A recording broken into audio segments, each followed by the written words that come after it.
Welcome back to Delta Green, the game that is about doom, gloom, and destruction.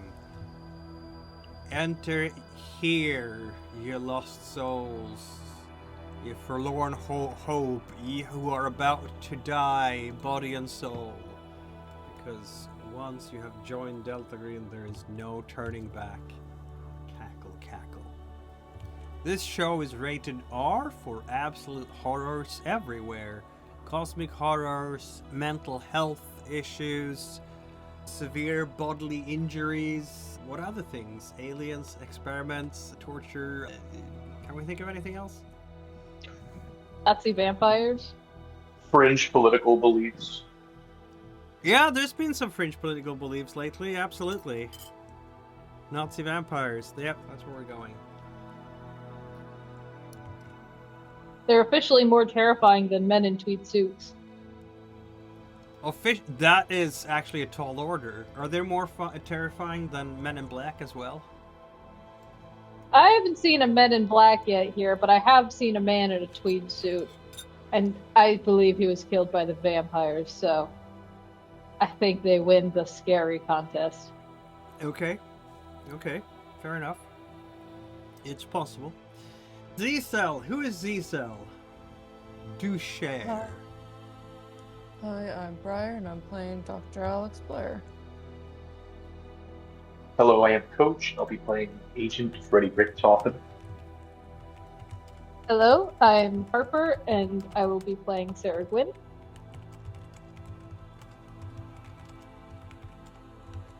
And so it is. Z-Cell has arrived by traveling through time, to November of 1999. You've had 6 months of, I'm not gonna say R&R, because that just doesn't happen for Delta Green agents, but it is 6 months of not confronting cosmic horrors. Though I will say that the last op was not so cosmic horror-y as some other ops have been. Maybe on a scale of 1 to Cthulhu, this was, what, a 2 or 1? How bad was See No Evil for Z-Cell? You've seen some stuff, so I'm sure you can, at this point you're like, yeah, we've been around, we've seen worse.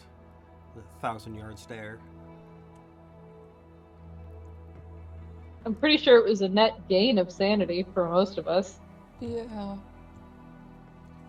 Pretty good? In other words, weak sauce. That's what I'm hearing. I don't know, I'm good. I'm good with the weak sauce thing. I was traumatized by the experience. You didn't even see Ghost Hitler. What are you talking about?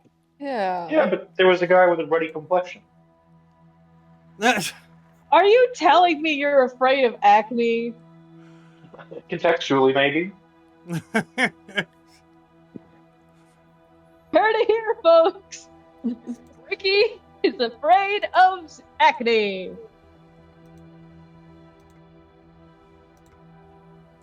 Yep, that might be the case. Who knows? Yep. Oh no, don't tell it. Just saying. If we ever have to go to a high school for an op, you're gonna lose so much sanity, my guy. Just walking around Stridex ads.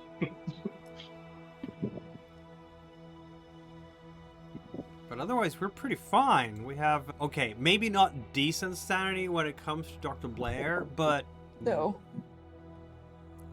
functional sanity. How about that? Functional. Serviceable. Yeah. She still has 2 disorders to deal with. That's, yeah. It's almost like she's been around for a while.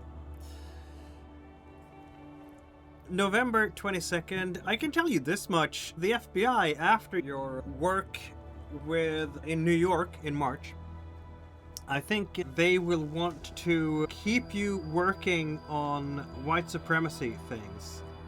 There might be, by this time, I think, you can all sense the shadow machinery happening behind the scenes.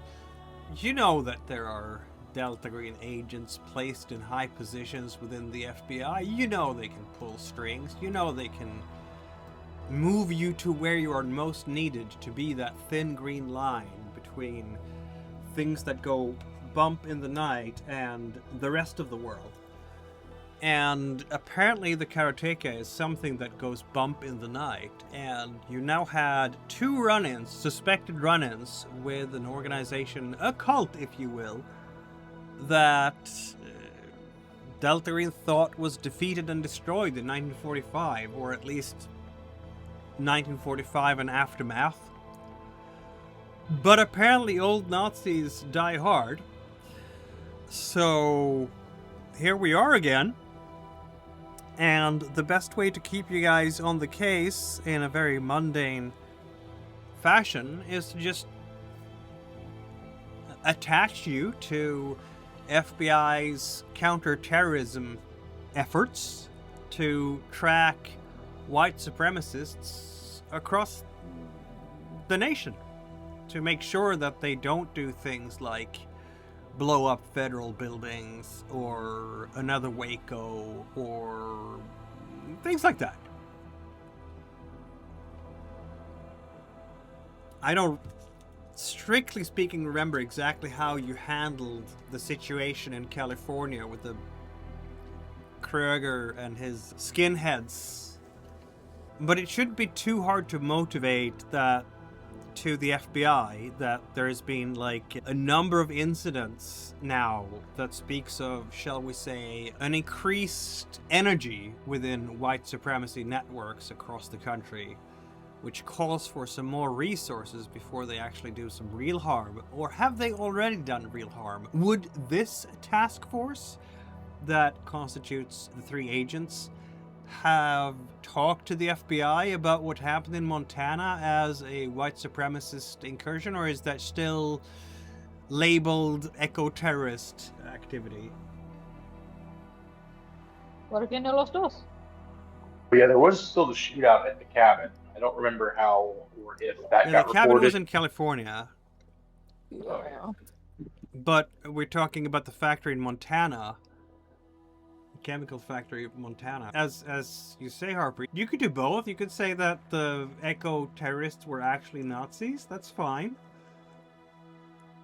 Which sounds a bit weird because white supremacists have a tendency to go after minorities of culture rather than big minorities of color rather than big factories. But it was on a First Nations reservation, so you could argue that most of the staff were minorities, so maybe that's why they hit it, just to mess with the Native American economy and pollute Native American lands. That would not be a strange thing for white supremacists to do, right? Yeah, it was a factory that was dealing with biomedical research, and it was on the verge of a big breakthrough. When it was then attacked, it was also an economic powerhouse for the community. So there's a lot you can really pull from to make an argument.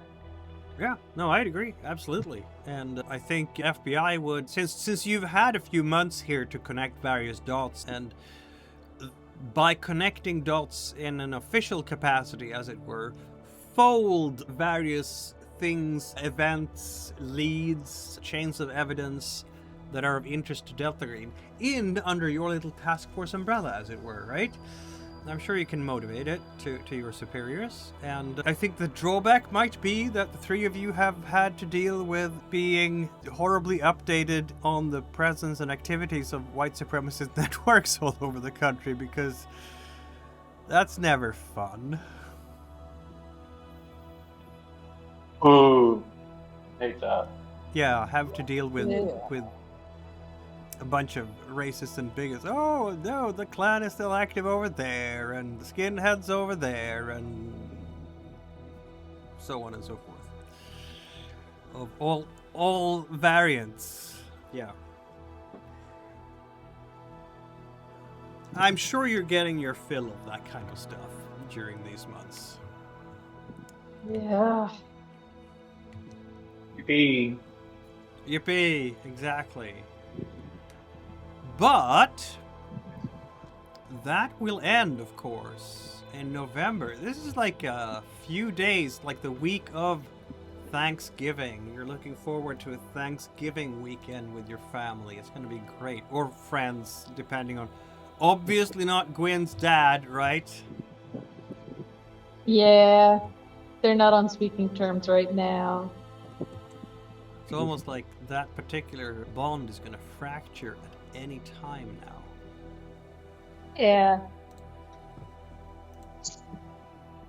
Almost.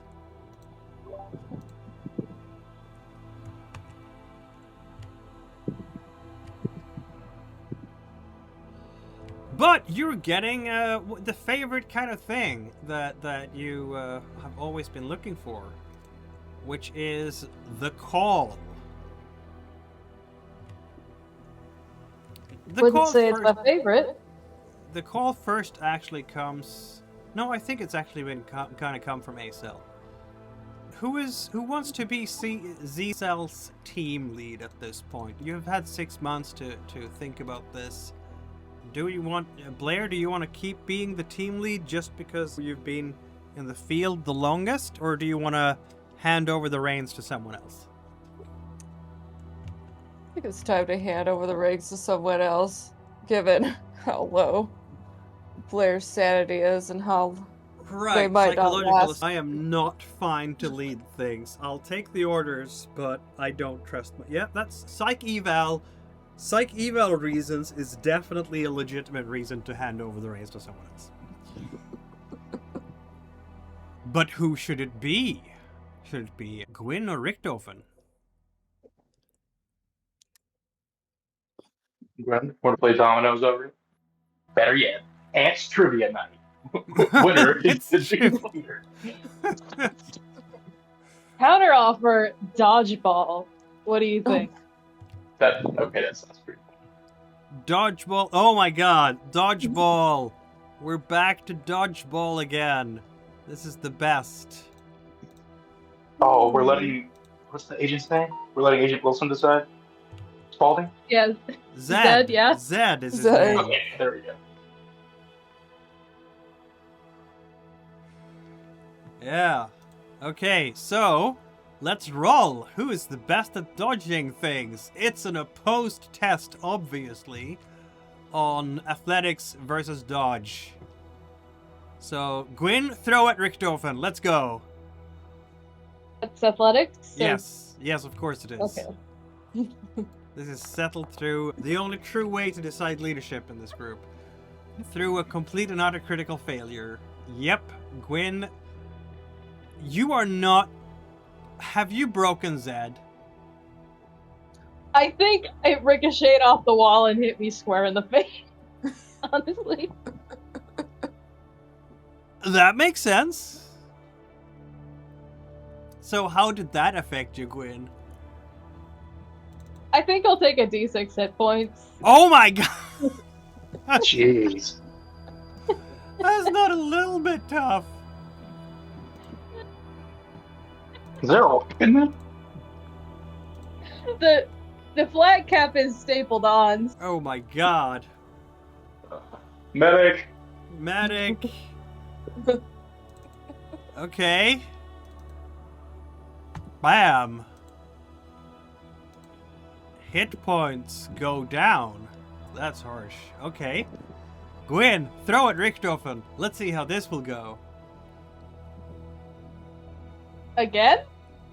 No, now you are... No, I'm sorry. It's Richthofen who's going to throw at Gwyn. Yeah. So... Richthofen tosses the ball! Misses completely, so Gwyn doesn't have to dodge. But the fact that Gwyn messed up so badly that she missed Richthofen cleanly and then hit herself in the face, I think it means that we have a new team lead. And it's going to be Agent Zahn. What do you guys think? Zed has made his opinions clear and I will stand with him. Yeah, Zed Yes. has made his opinion clear. Agent Zahn takes over the cell for now. This All can praise be... Zed. Yep, Zed is the team mascot, and in a world as crazy as that of Delta Green, deciding team lead based on dodgeball? Why not? At this stage. If you can dodge a wrench, you can dodge a squid from a different dimension.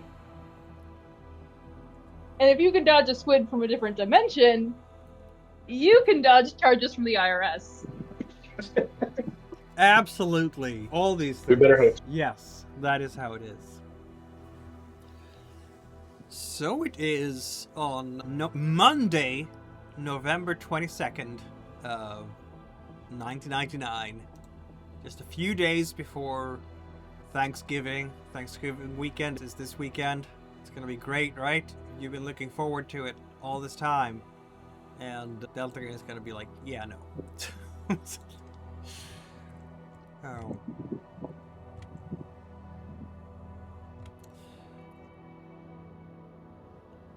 And yeah, call goes out to you, Agent Zahn. Okay. I'll answer it, expecting it to be Blair, most likely. But it's not. It's Agent Adam. You can hear... It's on your special phone, and you can hear the mechanically robotic voice of a cell's representative saying, Agent Adam, I need to have a voice scrambler on my, I don't know, Discord or my what have you to mimic the roboticness here. It's, but right though. That would be cool. It's a very scrambled Yeah. voice. I'll respond with Zahn. German authorities have come into possession of the dead body of one Bruno Kurtz, a suspect killed during a grave desecration outside Munich, Germany. Interpol circulated the morgue photograph. One of our standing searches caught the face. It is Werner Lintz. He escaped New York after the Colm incident. He was present for the ritual in an abandoned strip mall. Amsel's interrogation of Voss indicates Lintz held authority inside the hostile structure. German police is, as far as our intelligence shows, unaware of Lintz's unnatural connections. That body is now the center of the coming operation. You will receive a packet to be read, distributed to the rest of your cell, and then destroyed before you leave, as you've memorized the packet. And you will receive an official briefing from the FBI. Arrangements have been done for you to travel to Germany. Your objectives are active interdiction. Confirm Lintz's identity without exposing the true New York file. Secure the body from theft, release, transfer, substitution, destruction, or unauthorized examination. Determine what Lintz was attempting to recover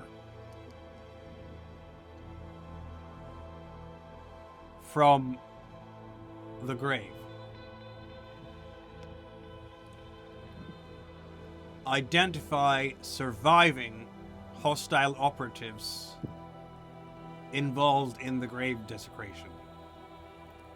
Locate and, where possible, neutralize Karotechia personnel operating in Germany. If hostile operatives can be taken alive without compromising the operation, apprehend them for controlled interrogation. Do not place them into ordinary German custody. If they possess occult or organizational knowledge, beyond mundane extremist activity. Recover any evidence that they might have that gives us leads to the larger Karotechia network. Identify any third party operating on the same target. If the third party is another group affiliated with the unnatural, take appropriate actions to neutralize any threat to the public. Prevent German authorities, Interpol, ordinary FBI channels, media, or hostile services from learning the true nature of Lintz, the Karotechia, or Delta Green.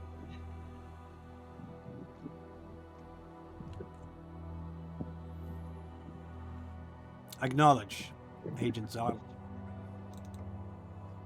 Copy. Are there any friendlies in the area? Negative.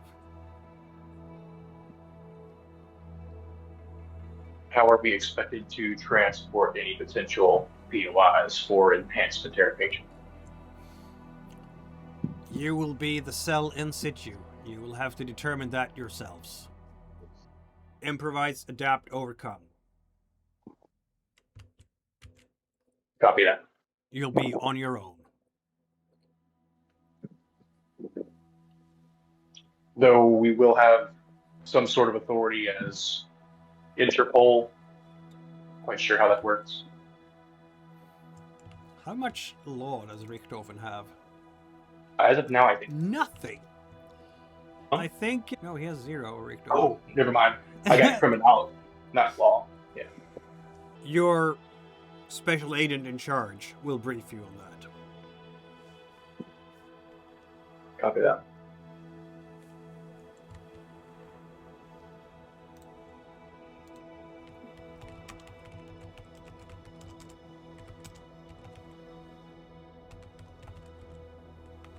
Anything else? Be seeing you. Let's hope so. And then I'll hang Yep. up. Okay. Then yeah, I'll go ahead and call Blair. All right.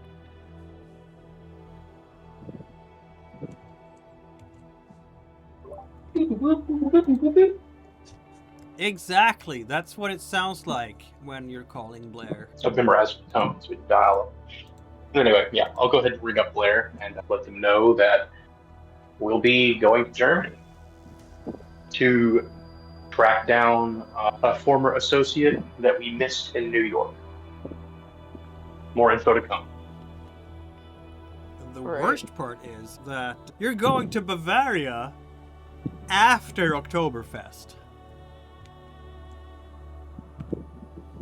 Aww. Yeah, At that point, it's just an insult, isn't it?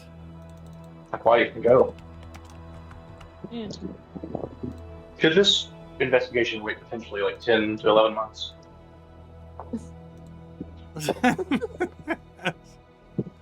Maybe. Maybe we can get to the next one. Exactly. All right.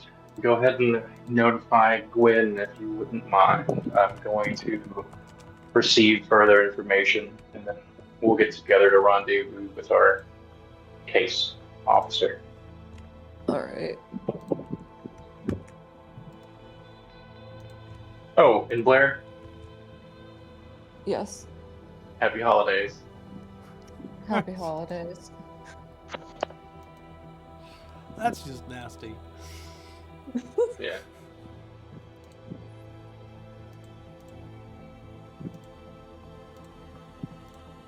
All right, so going to Germany. Don't think they have any green boxes over there, and I don't think anything cool we could find in a green box would make it through customs. So, Yeah, no. None of the above. I should probably leave my new book here too. That might raise a couple questions. I guess the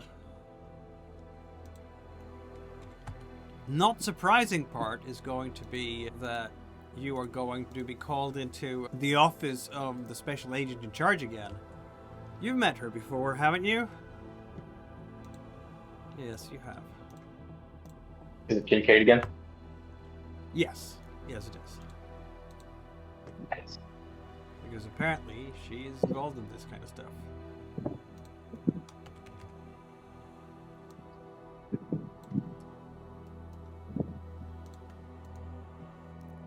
I don't know why I'm marking her as hostile right now, so I'll fix that. She's definitely not. Yeah, please. Is she friendly or neutral? What do you guys think?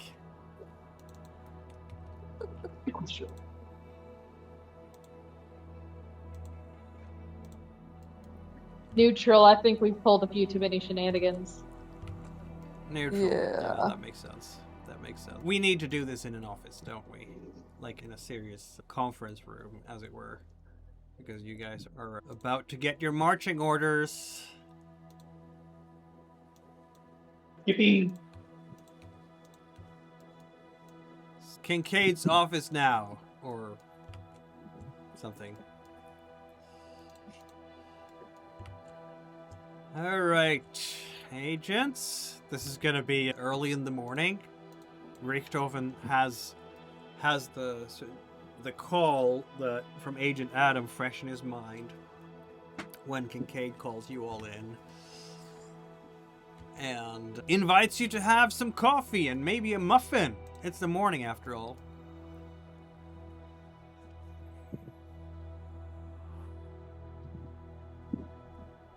Yeah, I probably would have been in a bit of a rush this morning and didn't have time to do breakfast, so I would probably grab some. You'll be quite. Is banana nut on the table? What was that? Is there a banana nut muffin on the table? I think she has raisin, blueberry, and yeah, why not? Why not? Yeah. Yoink. There might be a muffin with some nuts in it as well, but you never know about allergies and whatnot. All right, agents. You've been doing a pretty solid job establishing white supremacist networks over this summer and early fall. And something new dropped on our desk just recently that will probably be of interest to you. We have requested to be allowed to send over liaisons to work with German authorities following a homicide and a grave desecration at a rural cemetery outside Munich in Bavaria. The incident occurred at the family crypt of one Dr. Klaus Erhardt, a deceased wartime physician with possible SS associations. One unidentified male suspect was found dead near the scene, and this deceased person carried false identification under the name of Bruno Kurtz. The photograph circulated through Interpol and produced a match to one Werner Lintz, identified by one of our sources within the Bureau. Wanted for questioning in connection to the March 1999 New York extremist conference investigation that you were involved with. So, also private traffic in rare historical materials. Your role in this is advisory and fact-finding. You're present to assist German authorities in determining whether the Munich incident connects to US-based white supremacist organizations, extremist publishing networks, illicit donor channels, or international movement of stolen historical property and human remains. There are souvenir hunters everywhere, aren't there? You will not be within your own jurisdiction, so you will not have arrest authority in Germany. You are simply there on a fact-finding mission. Right? What we know for now from the German authorities is that they're suspecting, or we really, because we were the ones to connect the face of the dead body to international networks. So we've suggested that there's a possible international extremist network involving these white supremacist collectors, neo-Nazi historical revisionists, possibly private brokers, US-based extremist publishers. The targeted nature of the crypt desecration suggests that the perpetrators were not random vandals. The German authorities believe the suspects may have been seeking wartime remains, documents, relics, archival material connected to extremist ideology, or for the purpose of collecting the material for black market sales. You have been part of this counter-white supremacist and domestic extremism task force for some time now, so this current mission should be treated as an extension of that mapping effort, mapping links between US extremist networks and foreign ideological, financial, and logistical support. If we have domestic white supremacists who are creating a white supremacist internationale, we need to know. We're curious here about extremist publishing, donor lists, private conferences, foreign speakers, antiquarian brokers, archival theft, black market relic trafficking, and the use of historical and pseudo-historical material to recruit, radicalize, and fund white supremacist organizations.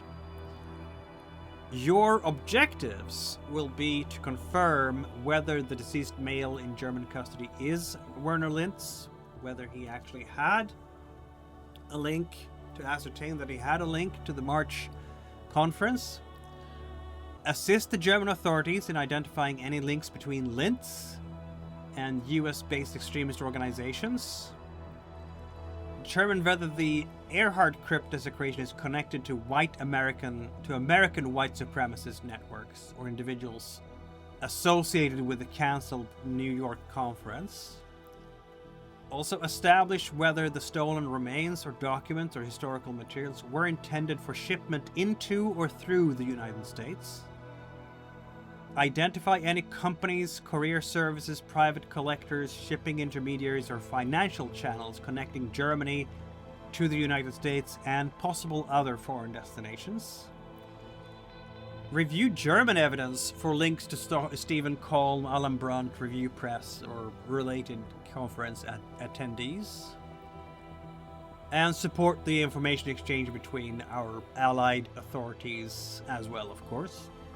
You have some limits here. Germany is a sovereign allied nation. You're going to be guests of the German authorities, with primarily based in the US consulate in Munich. There is one, though the US consulate can only assist you with so much. You may conduct interviews when invited or permitted. You may review shared evidence, provide analytical support, compare German findings against US case material, and coordinate through approved law enforcement liaison channels. You may not conduct unilateral arrests, remove human remains or physical evidence from German custody, conduct searches or surveillance under FBI authority alone, or interfere with German homicide proceedings. Since you will be on German soil, you will need special authorization through diplomatic or security channels to carry your sidearms. And all conducts and contacts with German authorities should be professional, documented, consistent with the stated liaison mission.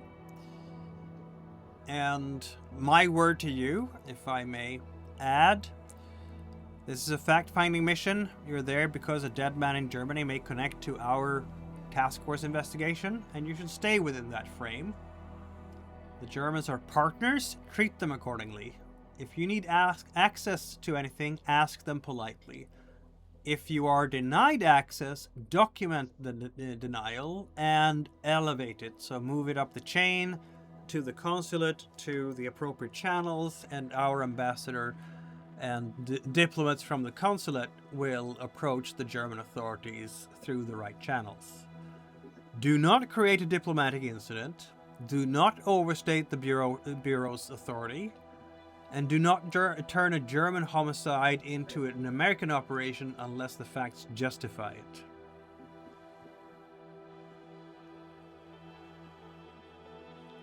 If you find that there is an international white supremacist support structure, I want a clean paper trail that survives review.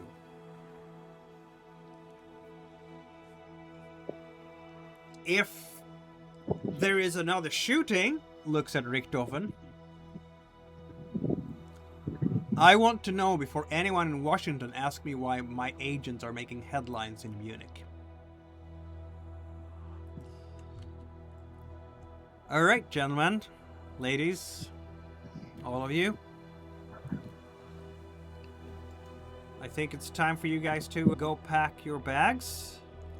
We will communicate through the Munich consulate and through phone.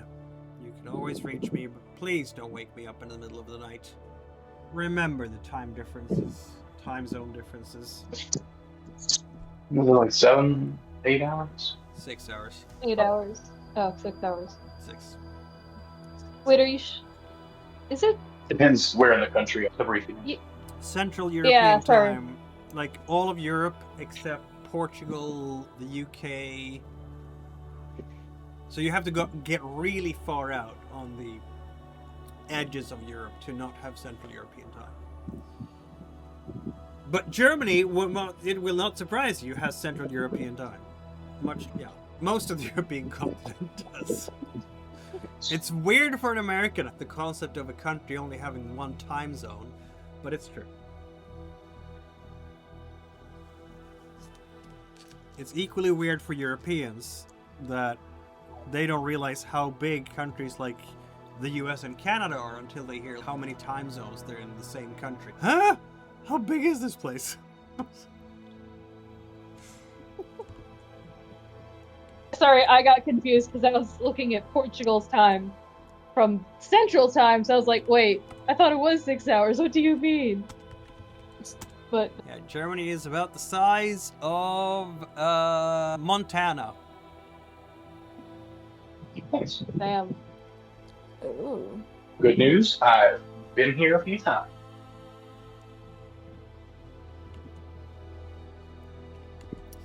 Even as recently as 9 months ago, I think. Oh, look at that.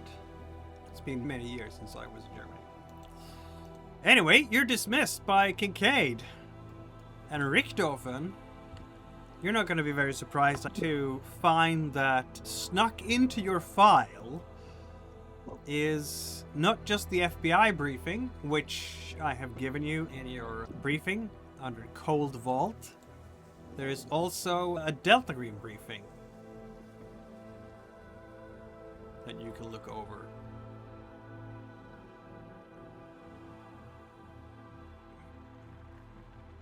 And that's in one of the tabs? If you click J for journal, you will find, it's under mission objective, no, not mission, files. And then under files, you can go to Cold Vault, and there you'll find, but this is Operation Cold Vault. It's almost like it's named after a guy lying on a slab in a morgue. I'm not seeing. Oh, okay. It's gonna be at the bottom. There's the Delta Green briefing and there's the FBI briefing. And you will note that the two have different instructions, don't they?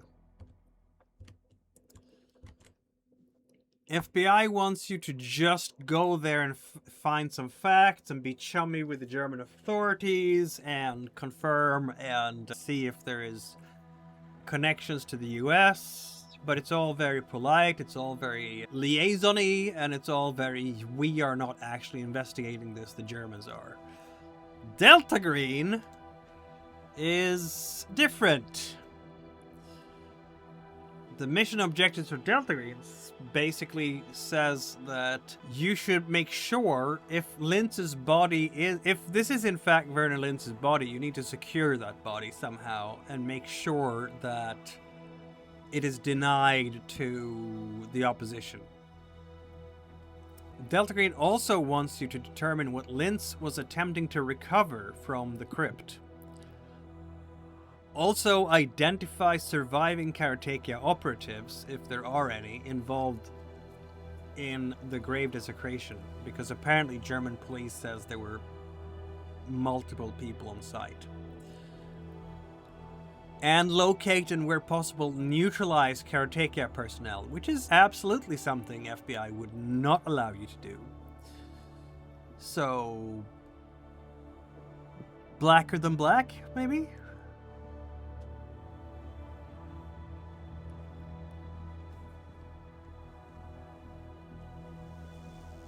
Okay. So it seems, based on the situation with Werner, if we can confirm he is who we think he is, as long as we can keep them from getting his body, that's technically a victory. So it's probably going to be easier for us to dispose of the body than bring it back across the ocean. So we need to figure out a plan for that. How easy is it to get a wood chipper in Germany? Probably not terribly hard. The trick will be to get the body to the wood chipper without anyone noticing. We could always weekend at Bernie's it. Yeah. I'm thinking, though, the best deal is probably to try and sit on the body as long as possible until somebody tries to retrieve it. Really, that's going to be our only easy way of catching somebody without putting boots on the ground. Yeah. Have them come to us. How advanced is mannequin technology in 1999? Not very. I could be surprised. Okay. How difficult do you think it would be to get a special effects artist to make us a duplicate of the body? That's an excellent question, actually. I think it's a question that merits some die rolls, But we have a special effects artist. That is not something we have asked us before in this campaign. So we don't know. You'll have to talk to a special effects artist about that. As for the medical part of that question, Blair has a lot of medicine. To duplicate a body... Blair, would you want to have an opinion on how difficult it is to duplicate a body? What am I rolling? Medicine? Yeah, I'd say so.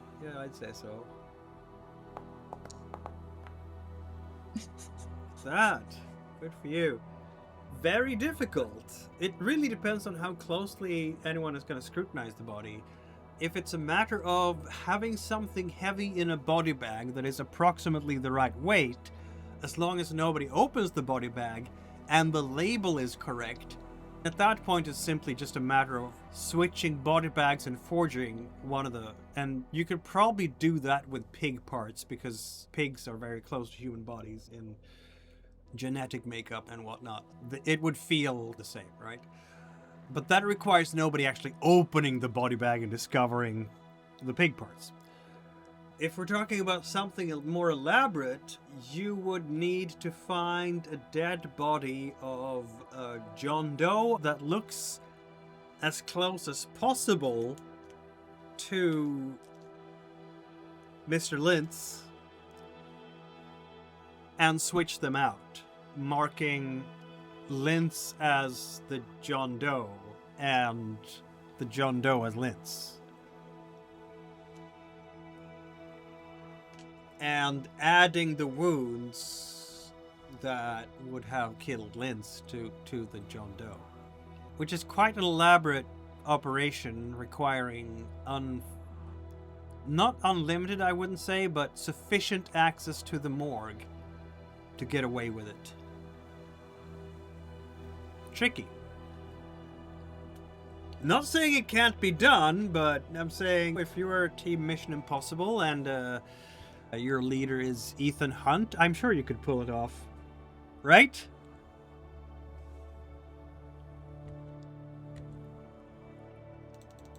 What if we made a silicone copy of it? Oh, that would pass scrutiny as long as nobody touches it. But you'd have to make a mold out of the dead body to replicate the dead body that you're copying. Which requires, again, a lot of access to the dead body that you want to switch out without anyone noticing that you're making a mold. Are there photos of the body? That's not going to be enough for a silicon copy.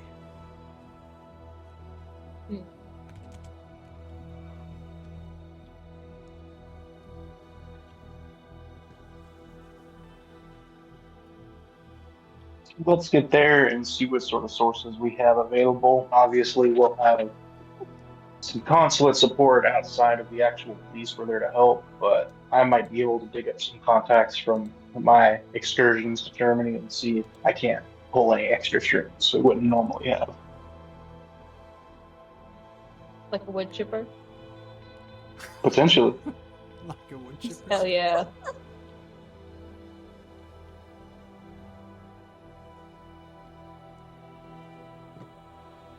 The wood chipper is the best. Or, wait, what? If you're trying to dispose of a body, it's not subtle, but it's effective at unbody shaping it. It does leave a lot of DNA splatter for people to pick up on, though. Yeah, I'm just saying, if we're trying to keep it, if we're trying to destroy it, that might be... Like, if they're going after the heart, that's definitely going to wreck the heart. But yeah.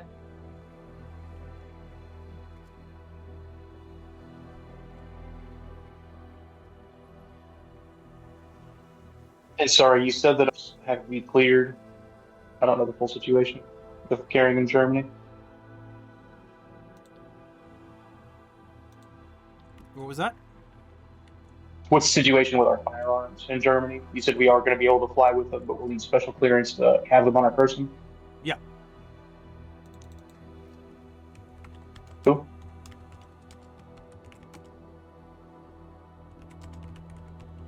And I'm guessing that's just handguns. They don't want me flying with my rifle. Probably not. It depends on what kind of rifle it is, though. If it's a regular hunting rifle, that's a thing you can fly with. It's 1999, not 2001. Yeah, as we discussed, it's it's like that double-barrel hunting rifle that Harriet was using. Yeah, no, that should be fine. Cool. Good, yeah. I'll pack that along, too. I'm sure I've flown with it out here before.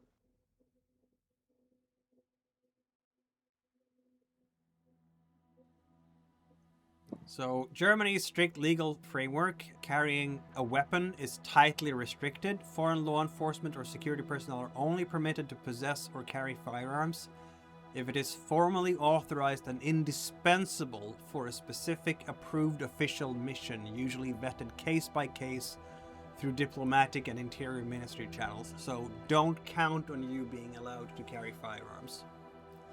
Okay.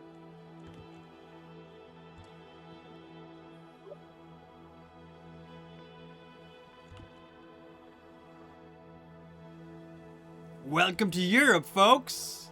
We have new weapon, null, failure 90... Okay. Yeah, I re-added the heavy rifle. Oh, gotcha. Okay. So, how are we gonna break these news to all your friends and family that you're going away over Thanksgiving? You won't be home.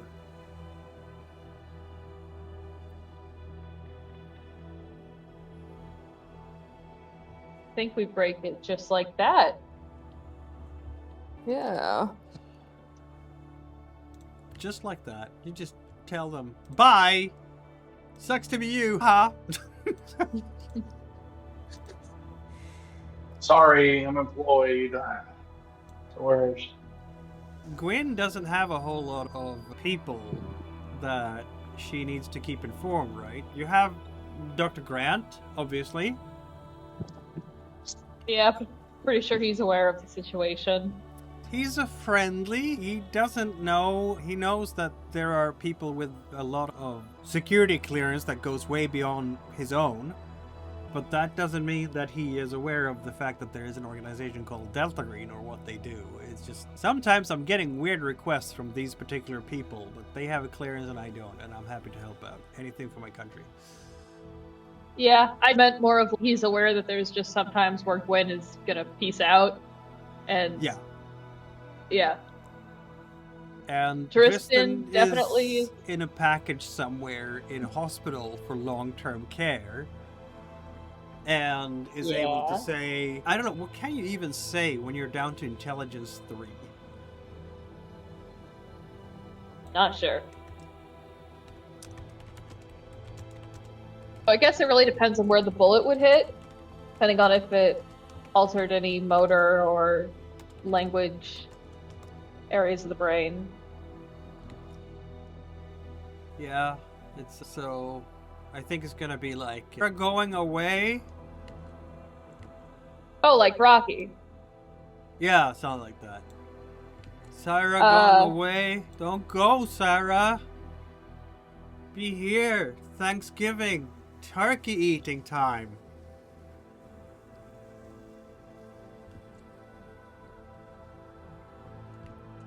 I'm sorry, I have a job. You remember?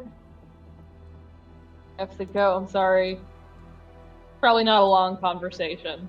Probably not a long conversation, no. And you'll be able to wipe off some drool off his chin as he's sitting in the chair, and there's a nurse nearby taking care of him as well.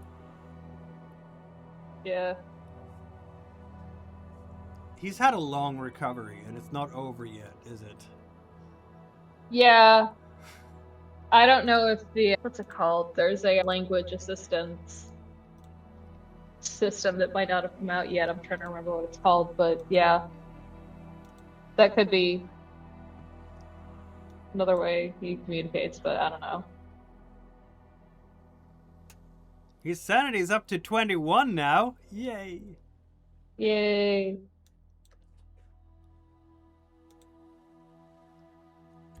Nice, he's right there with Blair then. No, Blair's at almost 40. She's fine. She's totally fine. Yeah, I know. I'm being mean. Perfectly fine. Blair, who are you talking to tell them that you're not coming for Thanksgiving? I think Blair's gonna pick a time where she knows that her mother won't pick up and just leave a voicemail so Blair doesn't actually have to talk.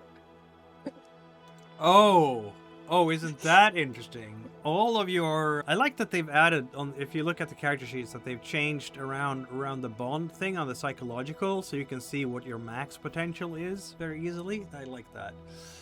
You have a... How sad is it, Blair, that you have a tighter bond with your therapist than you have with your mom and dad? Pretty normal nowadays, I feel. True. Do any of us have good relationships with our parents? I don't know about Richthofen. No, he doesn't. He doesn't have any relationships with his... Negative. Negative, yeah. He has a relationship with his uncle, that's it. Alright then.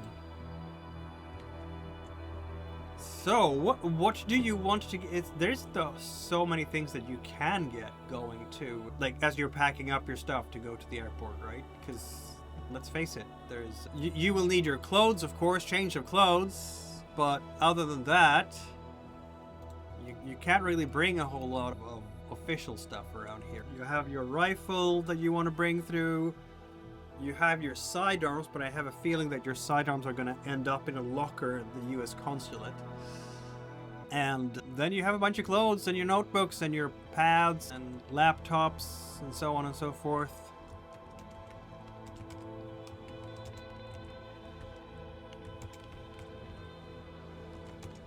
Yeah, at least enough money to buy a good knife from Etika. Does anybody have any chemistry abilities? Yeah, I got some. Good. We might be able to improvise a little something or another once we get there. Yeah. The good old trick of brake fluid and sugar always works. A little harder to deploy that when Nazis are shooting at you, but yeah. You just have to pre-make. You have to pre-make it.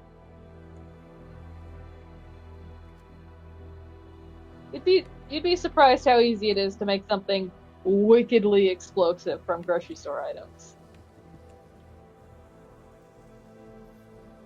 That's why we brought a chemist, right? Yep.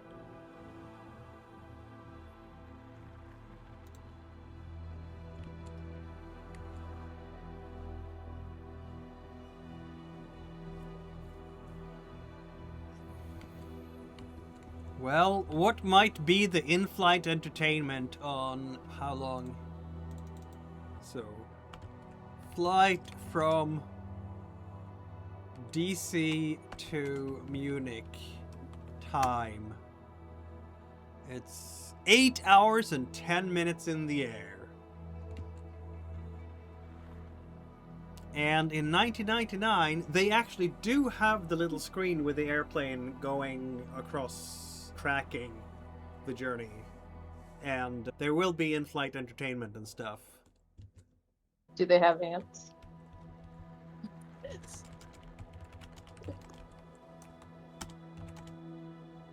Probably not. It's too late for that. Ooh. Boo. Yeah, terrible. There's a main screen Oh, it movie, is. and I have absolutely no idea what kind of entertainment they would have had. It's going to be a movie that came out in the summer, probably.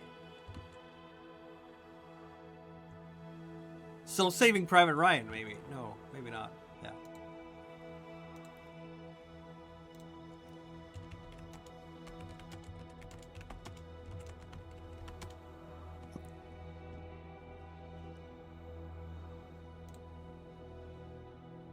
The Mummy is probably the one that is going to be the in-flight entertainment, honestly. I can forgive the lack of ants if they're playing the Mummy. Or the Blair Witch Project. Who knows? It was also released in 1999. That's a movie you want to see, right? A bunch of teens who go into the forest and chasing a witch, and then bad things happen to them. On found footage style.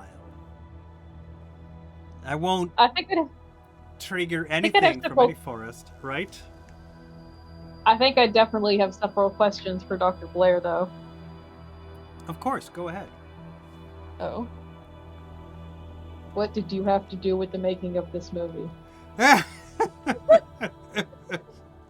I think Rick Topham also would be watching it, but just to make sure that the occult symbols and stuff in the movie don't line up with what he actually believes to be true.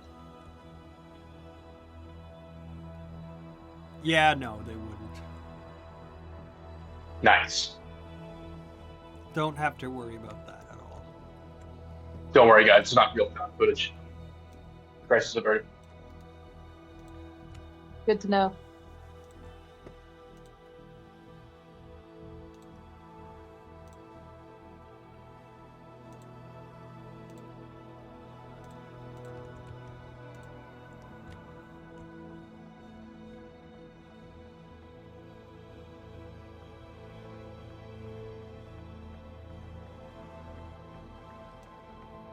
Eight hours. How much sleep do you get? Also, Blair, have you done some first aid on Gwen to get her hit points back? Please get her. Hit Yeah. points I would have assumed so. back. I feel Right like- after the I feel like dodgeball. she needs to. So roll a first aid. Let's go. I'm cruel and heartless GM. Oh, there it is.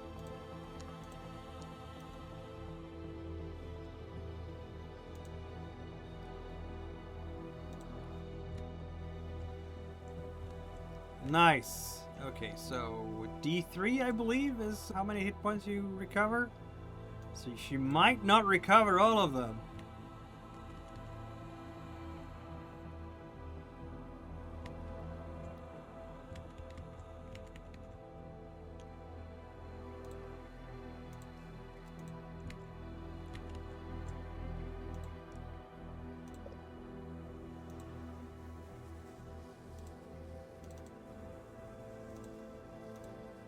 A D3?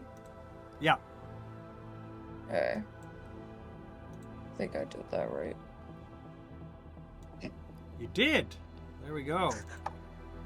Gwen has need of one more hit point to recover, which I'm sure she will in a couple of days or so.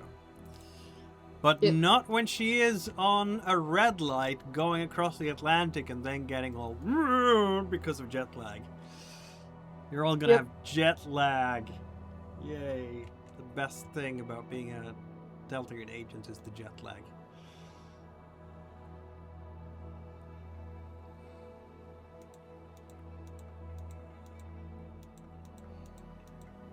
So, this means that you have to reset your clocks entirely, doesn't it? So, if you leave at like the 11 o'clock red eye from Washington, D.C., that brings you to land in Munich. In Washington time, that would be 7 a.m., but you're now in Munich, which is in fact 6 hours ahead of Washington time. So that puts us to 1 p.m., right?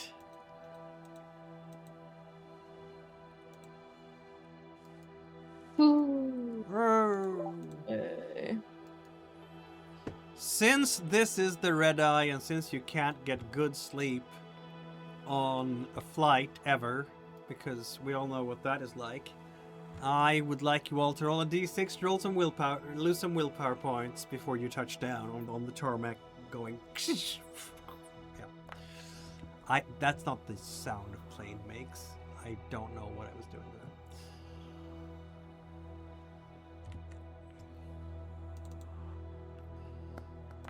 So, some willpower lost. Oh, I'm sorry. Gwen lost 5. That's great. There we have it. Richthofen is okay. No problem. Night flight, you're completely fine with that, right?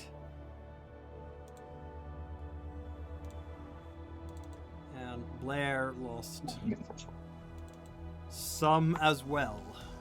So it's going to be a quite tired Blair and Gwen. You do not have an assault rifle for this mission. Blair? I'm just going to remove that. I didn't realize I still had that. And then we can discuss the shotgun and the Sig Sauer. Anyway, as you are coming, you're riding coach, you're touching down in Europe, you're going through passport. This is 1999, so I believe it's before Schengen, isn't it?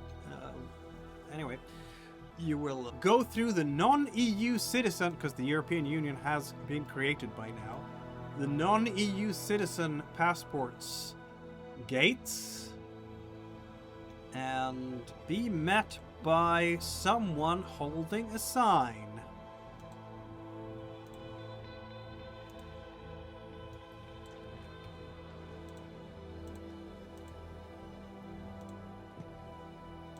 It's a young lady. Well, young lady, I don't know. She's probably in her 30s, really.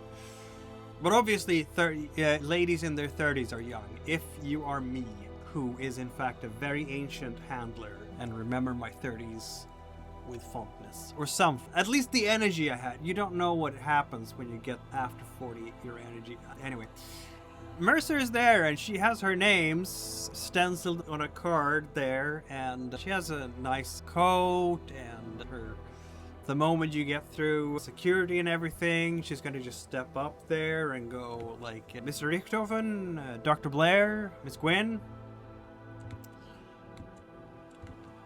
Yep.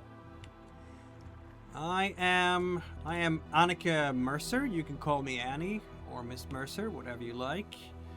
I am Vice Consul, political officer here at our consulate in Munich.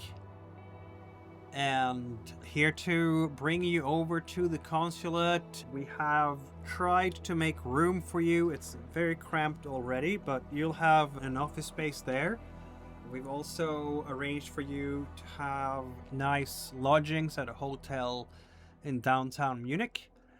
And we're going to introduce you to the local police force, and I'm going to be happy to answer any questions you might have about local laws, custom, the political landscape, the unofficial landscape, any piece of advice that you want from someone who's been here for a little while and worked with the German authorities, my counterparts in the German government. I'm familiar with the climate around here, let's just say.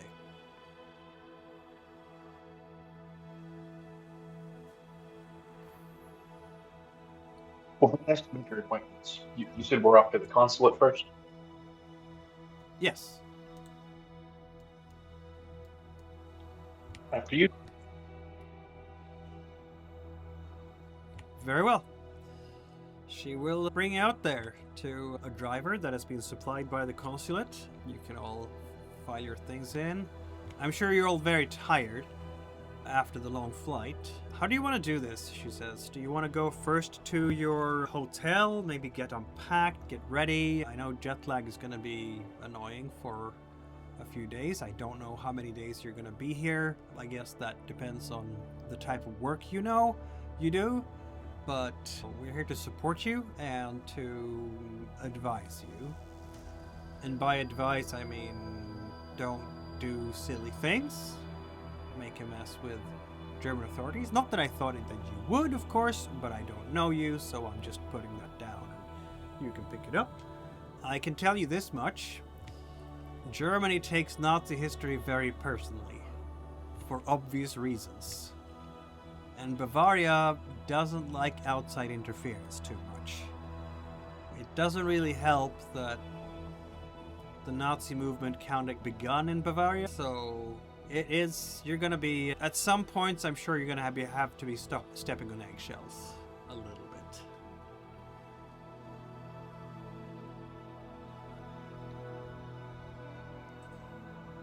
Understood. Are that local region only locals that we should really keep an eye out for in particular? Not really. I don't know what is going on inside the German law enforcement machinery right now, but they have an alphabet soup same as we do, because they have a federal government same as we do. Their federal government is not quite the same as ours, of course. But for the purposes of this, they have a federal government and they have a state government, and both of those levels of government have law enforcement, and then you have the regular, what we would call the municipal police in the US, that handles crimes. So this is a murder case, right? This person, the victim, was murdered in, and this is all I know, in a cemetery. That makes it a murder case which falls under the local homicide department. So that far is straightforward. The complication here is, of course, the involvement of potential white supremacy groups. As I said, Germany takes this stuff personally. And there is not one, but two levels of government that could get involved. I don't know if they have been yet. Bavaria has its own counter-terrorism task force, so you could potentially have three levels of government involved in this. The regular Munich police, the Bavarian security forces, and if it comes to that, which I don't, the federal, I don't know if the equivalent is NSA, really, in our country. It's the secret police. And here they call it that it's a unit that's supposed to protect the German constitution. So if there is a movement out there trying to conduct a coup, for example, they had experience with that between the wars. So they wrote that into their constitution. So that's why they have a secret police that is supposed to protect the constitution and protect the integrity of the Republic of Germany, the Federal Republic of Germany. And that secret police might get involved if this investigation concludes that there is a threat to Germany as a whole. But if this is just a bunch of local yahoos, then expect mostly just Bavarian authorities. Secret police. Could you imagine some strange undercover group of the government wing going around and enforcing laws? Crazy. Damn, a German secret police force. Wonder what that's called. It's right on the tip of my tongue. It's called the Bundesnachrichtendienst. Oh. They should call us up.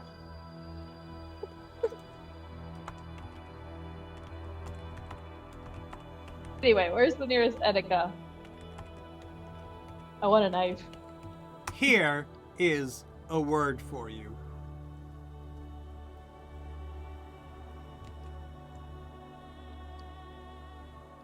Hello, boys. Let's hear it.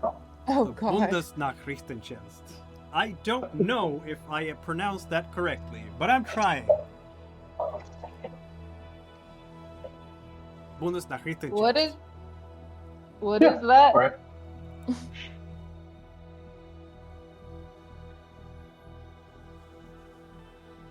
That's the official name. It's secret police. Ah. Oh, I think it's actually spelled with a D, not a T. Sorry. Bundesnachrichtendienst.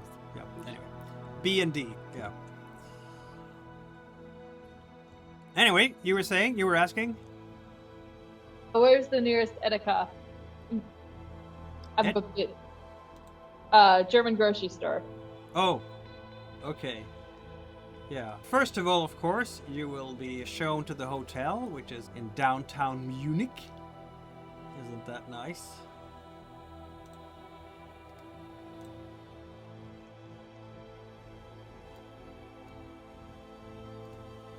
Look at this place. Historical city it is. Oh, I'm sorry. Look at this place. Historical city it is. Ooh. Yes. Yeah. With a nice big cathedral, and there is gonna be a lot of places where you can drink beer, because this is Bavaria, dang it. It's all they ever do. There's beer everywhere. And yes, 16-year-olds are allowed to drink beer and wine. Oh.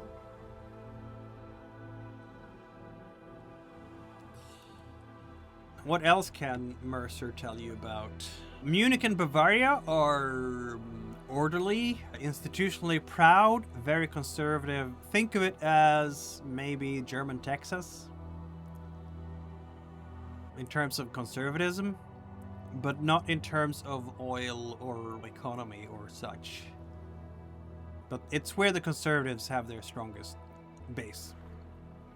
You can expect the German official to be cooperative, but they are expecting you to respect their procedures. Of course. Yeah. We're nothing if not respectful. German authorities are used to far-right crime and also sensitive to foreign commentary about how they handle it. There isn't as much far-right crime in Bavaria as in the former Eastern Germany, so it's the wrong part of the country for this to happen.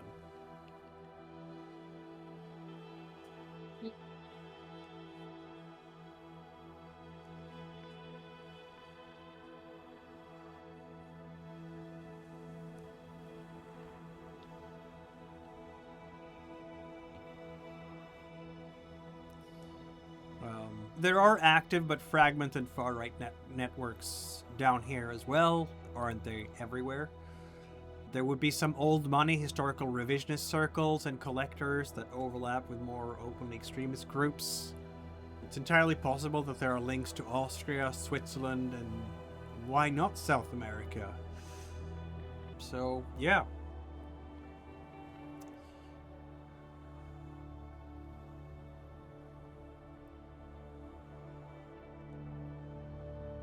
I have arranged for you to meet with Commissar Brandt.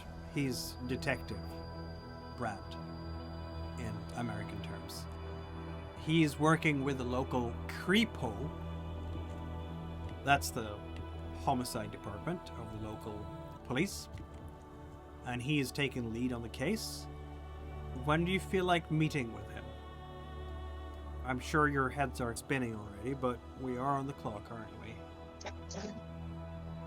Well, if he's late, will he be working tonight? What was that? How late will he be working tonight? I have no idea. I'm still fairly fresh, but I think that the rest of the gang, as it were, could use a little bit of recuperation from the travel.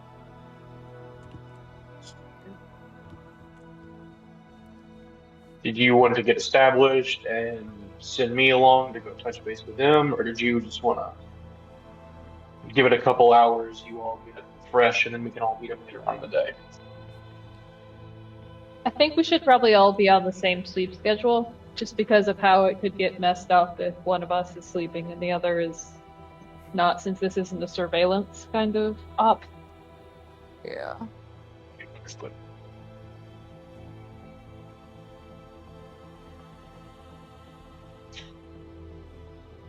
Then in that case, Jet lag let's is an plan absolute for horror let's to deal with.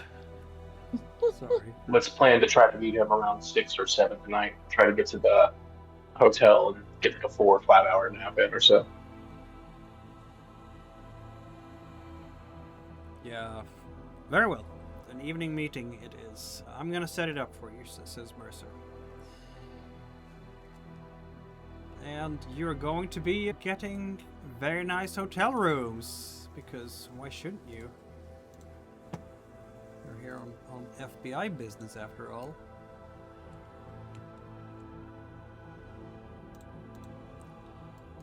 And you wanted to get a good shut-eye before the evening. Let's give you that. Unless someone wanted to do anything else. Roll a d6 to recover some willpower, everybody.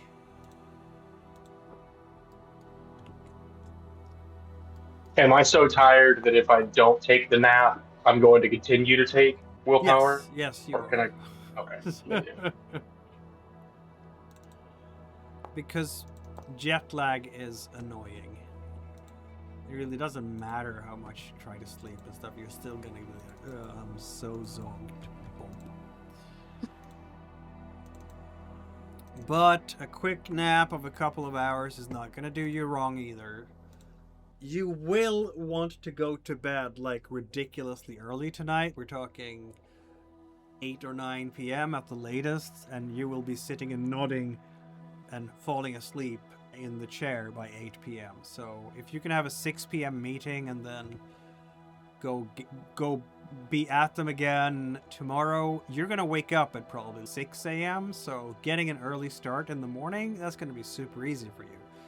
And then at 5, you're going to be like, please kill me now.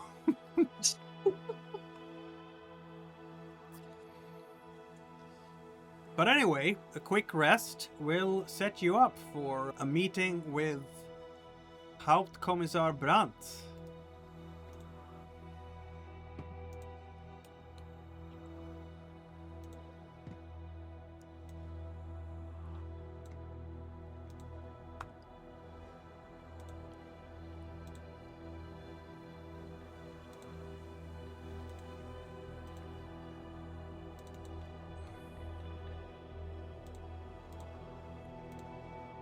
In the evening. You've traveled this far just to go from one conference room to another. You'll be guided to, it's going to be the police station of Munich Police. says, which Richthofen will recognize because, of course, he speaks German, don't you? And reads German too, don't you? Dude. Yeah. Has everybody seen German police cars and stuff? I don't know if they still do it, but in the 90s, the choice of color for German police uniform was green. Like a dark green. So they had like the unit cars are green and white. And yeah, they have green uniforms, not blue. And yeah, you will be invited in to meet with Brandt. Brandt is in his middle age, as you can see. He has gray hair. He's been around for a while. How old is he? 45, 55, something like that, possibly. He was probably more athletic 30 years ago. Now he looks distinctly tired. But as your connect here, Mercer makes the introduction. She's just there to make the initial introduction, and after that, you're supposed to be able to talk to each other without her as a chaperone or go-between. It's just politeness. She's from the consulate. Here are the 3 FBI agents who have interest in the case, and so on. Yeah, the headquarters is warm, dry, and severe in that government building severity style. There's some rain against the windows because we're talking about November. And you can hear telephones ringing here and there, German voices answering them. The hallway smells of wet wool, radiator heat, and stale coffee. A uniformed officer will lead you past a row of closed office doors and into the small conference room with a long table and 6 chairs and too little space. And you will find Hauptkommissar Brandt already there. He's standing at the head of the table. He has his jacket off, shirt sleeve rolled once. The tie is loosened but not sloppy. He's broad-shouldered, grey at the temples, tired around the eyes. He looks like you feel, in a sense, about the fatigue. It looks like a man who's been up since dawn, which probably he has. And he does not want his time wasted, as it were. On the table in front of him, you can see scene photographs, a sealed evidence inventory, a morgue photograph turned face down, a black-bound book in a clear plastic evidence sleeve, and a cemetery map. And Brandt looks up as you enter, and he says, because he locks eyes with Mercer, you recognize her. Ah, so you must be the FBI agents. Welcome to Munich. Thank you. I'll step forward and offer my hand to shake it. Yeah, he'll shake it. He has a sturdy handshake. He has coffee. You must be tired after your long trip. Still recovering, yes. We did take a few moments to acclimate. Oh, I'm sure it will take more than a few moments. Jet lag is what jet lag is, huh? We cannot be robots, even if we try. Not yet, at least. Not yet, indeed. Thank you very much, Miss Mercer, for helping us connect. I'm sure if there's anything else the ladies and gentlemen will want from you, we will call upon you and you might be able to assist them. Yeah? And that is obviously her cue to leave the room for police business. She is a policy advisor. She is not police. Brandt recognizes a badge when he sees one. So she will in fact leave, though you have your address now. Like you have a Hilton hotel type of thing, right? So it's not going to be hard for you to get back. I am Hauptkommissar Dieter Brandt, Kriminalpolizei München. That is, what do you call it in American? Munich PD, yes? This is my investigation. Homicide and grave desecration. I understand you are here as liaisons with your federal bureau, because Interpol and your bureau believe our deceased body may connect to an investigation in New York. And he's gonna look at you each in turn. You may advise, you may observe, you may compare our evidence with your files. You may ask questions through me or through officers I designate. You do not direct my officers. You do not remove evidence. You do not interview witnesses alone. You do not make promises to anyone in German custody. He takes a sip of coffee. Are these terms understood? I don't suppose there's a little information. I say as I take a sip of coffee.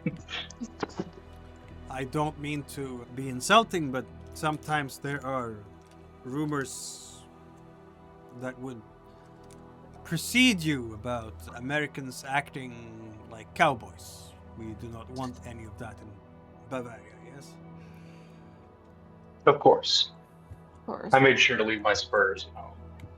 Very good. Now, I will say, having said that, my apologies. I have not had the opportunity to work in this capacity. It's going to be new to me to work in English and work with foreign police officers. Most of my colleagues on the force know at least some English, but you cannot expect everyone in Bavaria to know English. Most regular people have poor English, I'm afraid. Do you have anyone among you who speaks German? It would be easier for you. Yes, and to be fair, most of the English speakers in America are fairly poor as well. But yes, I do speak enough German to be able to get by in the investigation, I believe. Excellent. Then we shall get along quite well, shall we not? Yes, I notice your name, Richthofen. Quite the famous German name, that. Hopefully it'll be a famous American name in a generation or two. I'd say with a big smile. He's just gonna raise his... Let's have a look at the photographs. Shall we? And he's gonna turn over the morgue photograph. And yeah, you're immediately going to recognize the hapless face of Werner Lintz.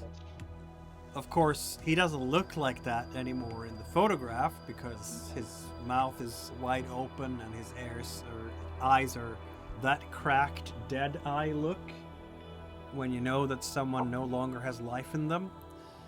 He's pale, he's slack, bruised a little bit along the jaw, and there's several photographs of him because they have been taking pictures of various parts of his body, which is of course completely nude because that's what you do when you do an autopsy.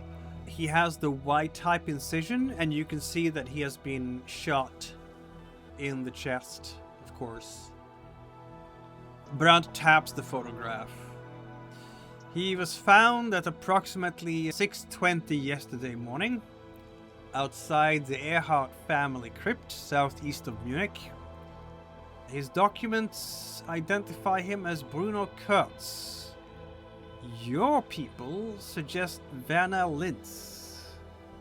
And I know a false identity document when I see one, so I believe that Bruno Kurtz is not his real name, and he's looking at you guys. What do we know about the possible Werner Lintz? He says. We know that he was connected to a white supremacist conference that was supposed to take place a few months ago, but was canceled due to a series of unfortunate events befalling some of the main speakers. Ah. So the Fascist Internationale, well, we cannot be too surprised, but I will be saying that I am a little bit surprised that we found him here like this. Quick question. Did his lividity match the position he was found in? So was there blood pooled around where he was laying on the ground? Yes, Like quite. in the body? Okay. Yes. There was a disturbance at this cemetery during the night, and police was called to the scene. When they arrived at just after 6 in the morning, they discovered the dead body, but they also discovered the disturbance of the Earhart family crypt. The crypt had been opened during the night. I've noticed that there are pictures of the crypt and the crypt door and so on, and he's pointing to marks on the crypt door. You will notice here that the crypt door was not smashed by drunk boys. It was not vandalized for politics. It was opened, and someone was using tools for this purpose.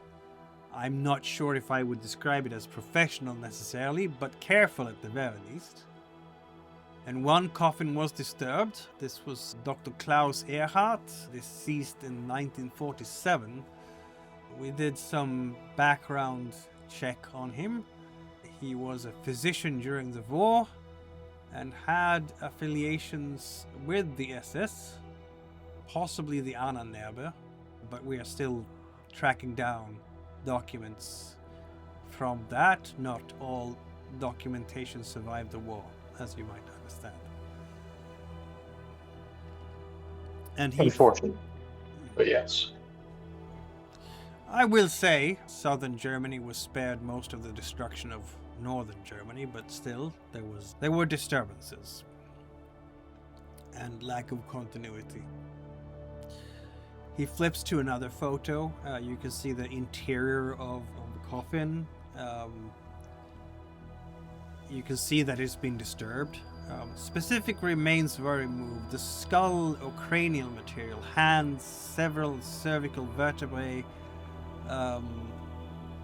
But there was a metal document tube recovered inside the coffin. It was empty though.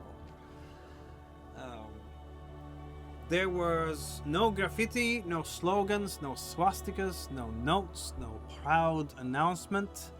I mention this because everyone who hears Nazi grave robbery becomes stupid for several minutes. He slides another page over. This is a picture of footprints and tire marks near a service lane and stone chips by the crypt door. We have reason to believe that Lintz was not alone here. There were multiple suspects. At least 2, possibly 3 or even 4. Possibly even 5. I cannot rule that out. Exactly how many, don't know. But several at least. Near the crypt. This is the wet season, plenty of rain, and their shoes made some imprint in the grass. One vehicle, a large vehicle, though still possible to drive on a regular driver's license. I don't know what you call a car driver's license in America. It could be a van, could be a larger estate car, hatchback, is that the word? Possibly a second vehicle on the road. The deceased was struck twice in the torso, close to the crypt. And one of those bullets hit the heart. He was dead before he hit the ground. Very well controlled shots, not from close. These were shots taken from some distance, as far as we can tell. We have tried to trace the shooter position based on gunshot residue, remains and so on. As I said, it was not close enough to mark the deceased person's body with gunshot residue. So it must have been in an excess of 20 meters at least. We have been looking for a likely shooter position, but we have not found any abandoned gun casings. Have you been able to find the projectile that, or either of the projectiles that struck him? Yes, of course. Rifle rounds, handguns? Rifle rounds.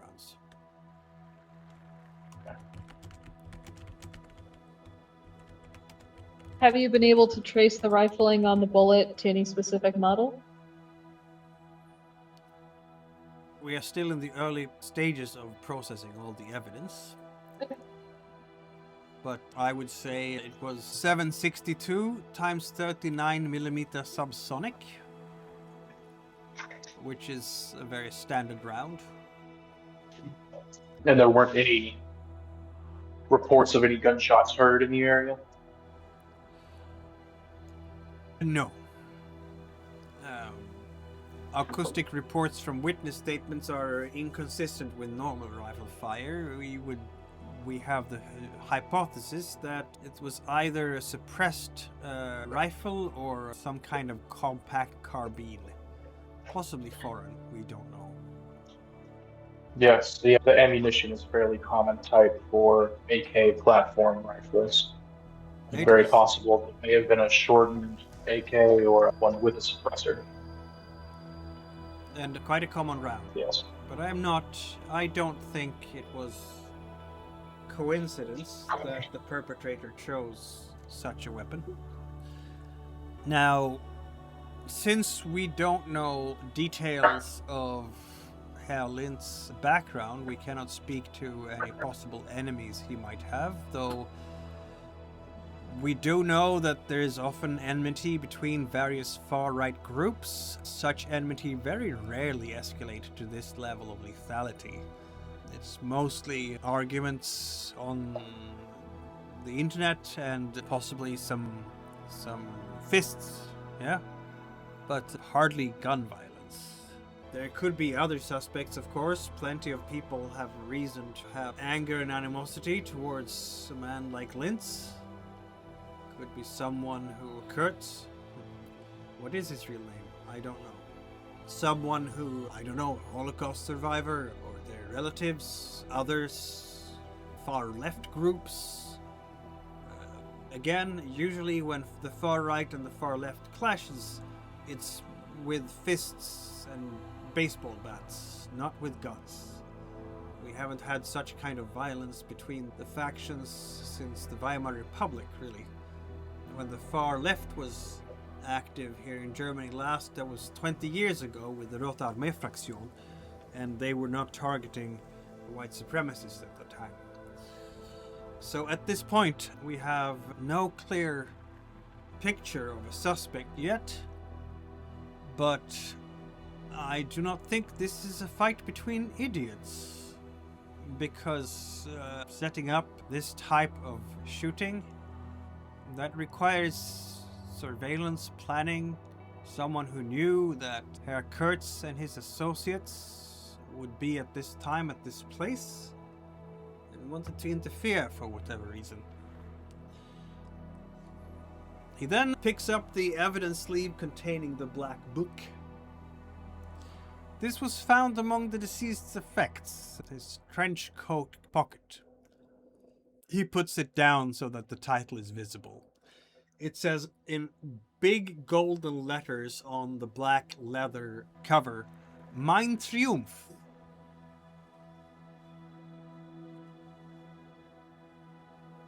Oh, interesting. I'm gonna roll Brandt's human here. Because I can. Isn't that interesting? A bunch of question marks. I guess we'll never know. Yeah, go ahead. I'll ask if I can put some gloves on and thumb through it. Yep. Our document people believe it is a forgery, extremist propaganda, collector market material, no publisher, no registration, artificial aging, mixed paper stock, the sort of thing bought by men who want history to be more interesting than it already was. Did your publishers in New York have anything to do with such a book?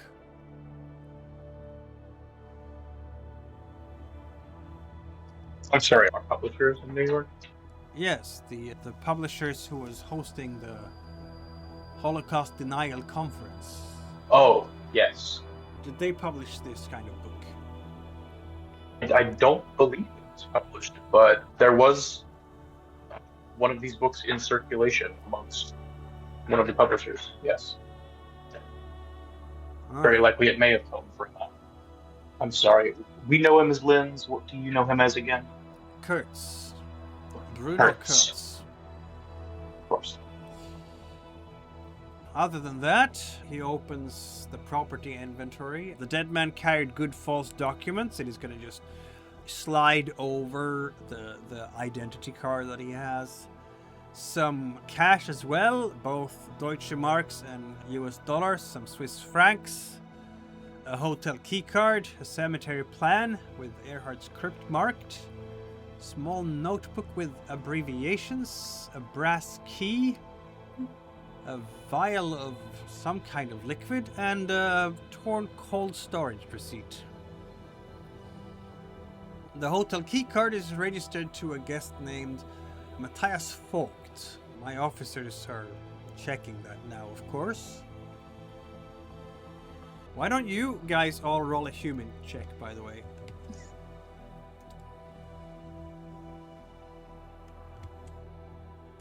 I had to check my bonds real quick and check Matthias' last name.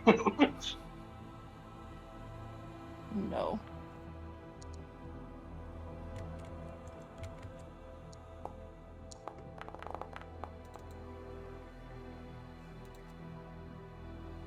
Why is Gwyn the one succeeding? I don't know. That seems strange to me. That's not how it should be, right?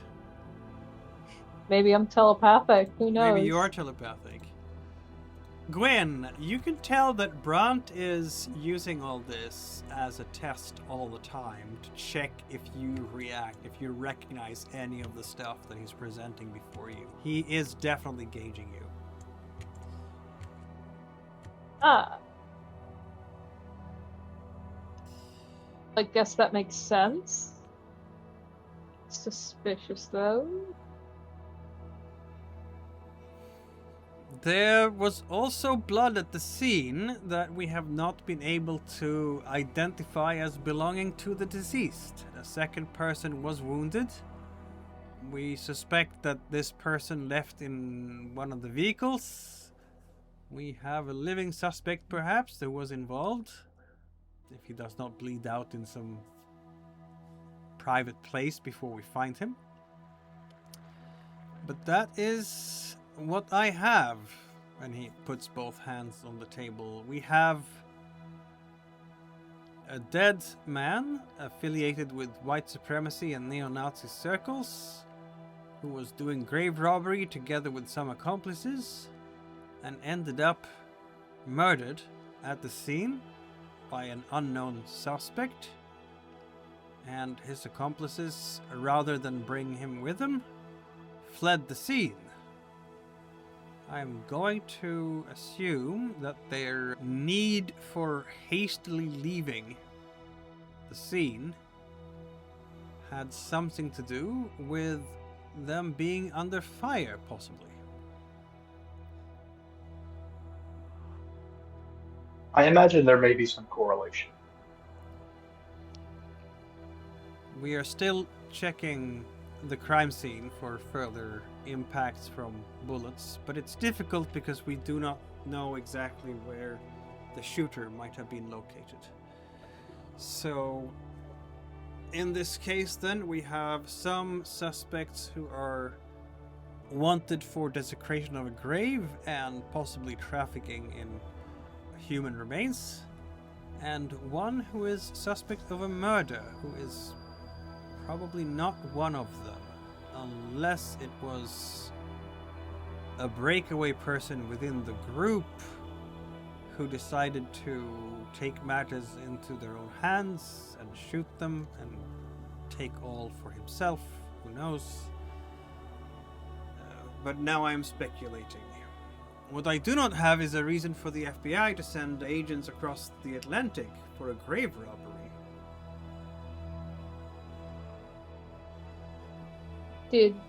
Once again, Did Werner, we? this is the individual who was involved in our investigation, and is part of counterterrorism surveillance. This individual may or may not have been complicit in funding or assisting with the organization of these terrorist groups. Very well. Yes, that is a clean answer. Gwen will notice that Brandt doesn't like clean answers.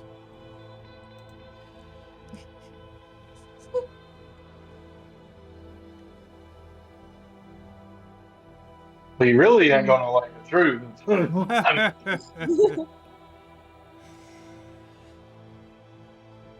Tell him like we told Lynn, bad news, both ghosts and Hitler were real. We haven't done that yet. Now, is there anything you can add to this investigation now that you are here? You must be tired from the trip, though, so if you would rather take your notes, think on it, and come back with fresh minds early tomorrow morning, I'm not going to hold that against you. I know jet lag can be difficult to deal with, and I'm sure you've had a very long day. But I am quite eager to take part of any leads or suggestions for where this investigation should be taken.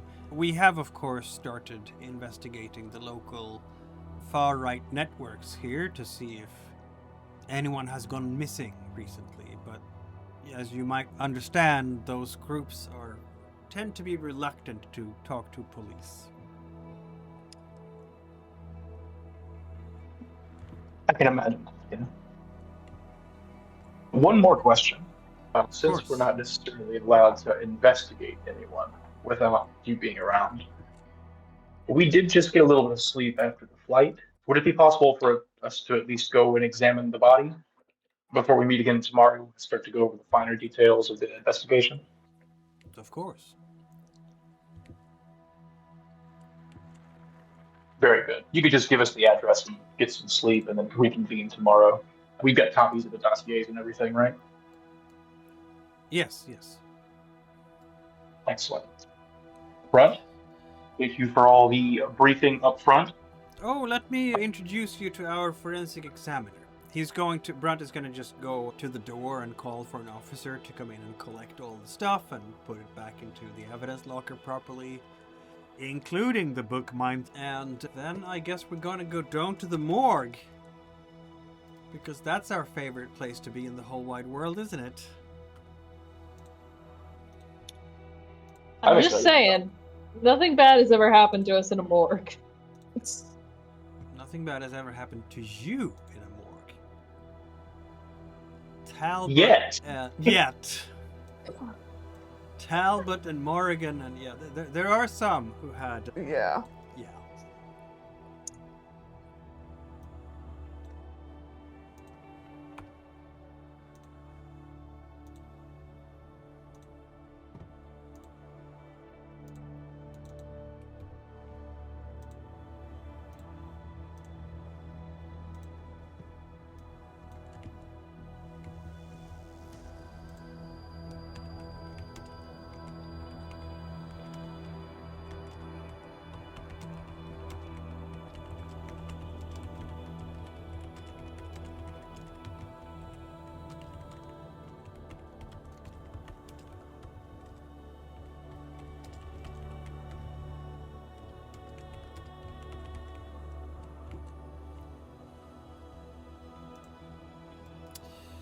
We are headed off to the morgue, which it's interesting you fly across the Atlantic, and one conference room looks much like the other, and one morgue looks much like the other as well, don't they?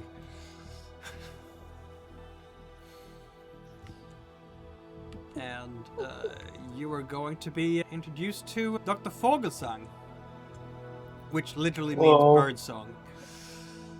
The Forensic Institute smells cleaner than it feels. The corridors are bright and tiled and very ordinary. White walls, great floors, fluorescent light, doors with small black lettered signs, a vending machine near the elevators.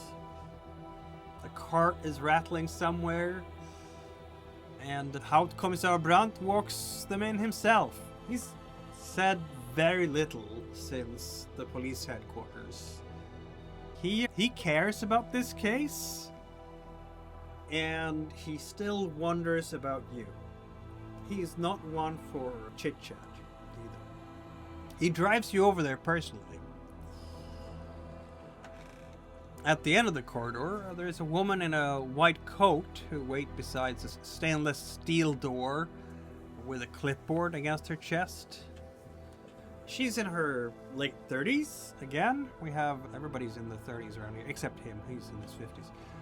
Dark hair tied back, pale face, no makeup as such. She's calm, watchful, and maybe a little bit irritated in the way a professional is irritated when work routines have been upset, if you will. Brandt will introduce Dr. Vogelsang. Please meet the agents here, and he will introduce all of you to her. And she will introduce herself as Dr. Lena Vogelsang. I have your dead man. And she signs you in one by one. Time, name, agency, purpose. You are becoming part of the record now, everybody. As is right and proper, we follow procedure. We're in Germany now. Nothing is done without proper documentation. And she opens the door, and you feel the cold air coming out. Blair is so used to this, aren't you? Yep. Yep. Autopsy room, stainless steel, white tile, drains in the floor, surgical lamps overhead. Very bright. 2 tables, only one occupied, and you can see the sheeted form on it. Long, still, anonymous, until Dr. Vogelsang pulls the covering back from the face. Werner Lintz. Just a pale, older man with slack skin, grey hair, wax at the corner of the nose and mouth, bruising along the jaw and the shoulder. You can see you've done your fair share of autopsies, Blair, and also forensic work, Gwyn, so you notice the pooling of blood consistent how he must have fallen and how he was found. There was an outline on the ground, of course, just outside the crypt where he would have be found. And yeah, Vogelsang is watching you. Brandt is watching you. You're watching him. And Vogelsang says the very obvious thing. He is dead. I'd be concerned if he wasn't. She folds the sheet down to the chest. The torso has been clean and marked, and 2 entry wounds sit high in the body, close enough together. Firearms checks, everybody.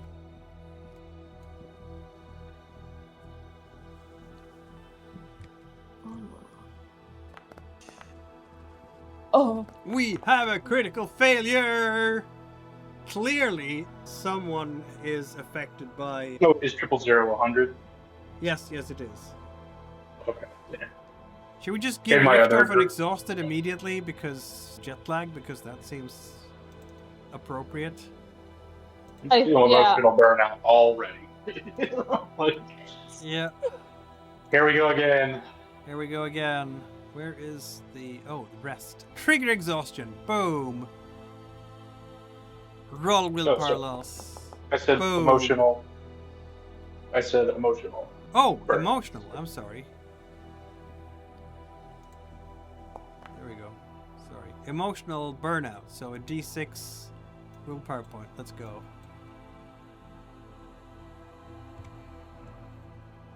Oh no, my willpower point. How many a D6 for willpower points? Let's go. Which is rolled a d6 when you selected that. Oh, I'm sorry. I thought I was. It rolled a d6 and it was a 1. I don't know if that was intended as a part of it. It didn't seem to affect my character sheet. Let's So go with it. Let's go with it. Okay. That's fine. So yeah, you are. Yeah, that's just your general. Okay, so we have failures all around. This is a great start, isn't it?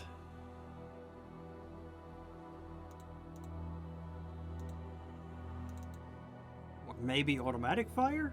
Maybe like a short burst? Or something? it's from an AK. That's believable. Yeah. You said he's got 2 impact wounds. Yeah. She will say 2 penetrating gunshot wounds, upper torso, both front left to back right, tight grouping, no stifling, no soot, no close contact signs. The shooter was not standing over him and not in his close proximity. She's pointing with a gloved finger, of course, but she doesn't touch the wounds. Not pistol ammunition, the projectiles are deformed, and I think they've been already handed over. Preliminary ballistics indicate a heavy subsonic rifle round, possibly something made to look like that. Ballistics will have to say. I would not say my name, sign my name to more.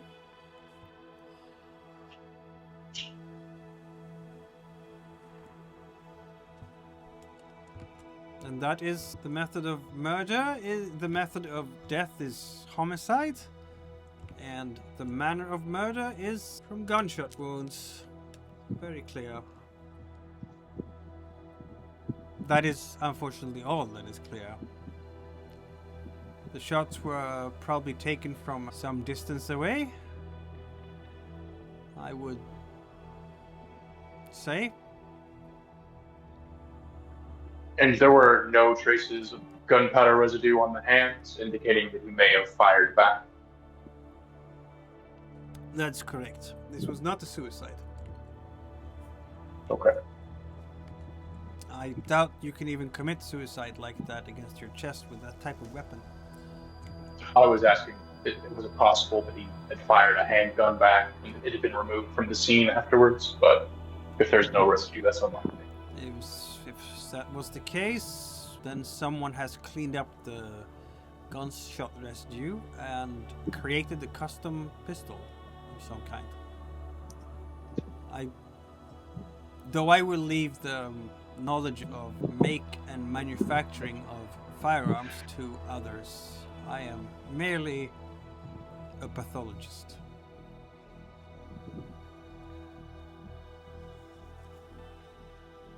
I can say some other things. She pulls down the sheet a bit lower, revealing some old scars. Abdomen, thigh, small pale lines near the ribs. He has lived hard, but not recently. No signs of manual labor. Hands are intact, fingertips are intact, nails clean. But these are some old healed fractures, old surgical scars. Good dental work from multiple traditions, if you will forgive the phrase. She moves to a tray and lifts a clear evidence sleeve containing dental radiographs. The older work is Central European, later restorations inconsistent with German records. Some details suggest private clinics in South America. Argentina, Uruguay, maybe southern Brazil. I could not tell exactly. We do not get many records of this type of dental work.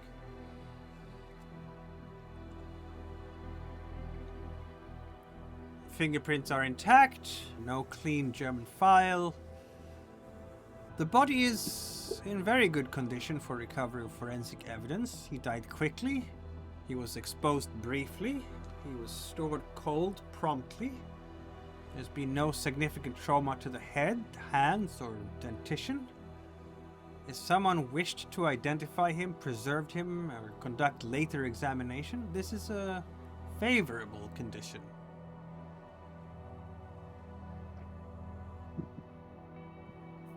Really quickly, you mentioned it was his head, hands, and what had not been injured? That's correct. I'm sorry, what was the third thing you mentioned? Dentition. Oh, okay, cool.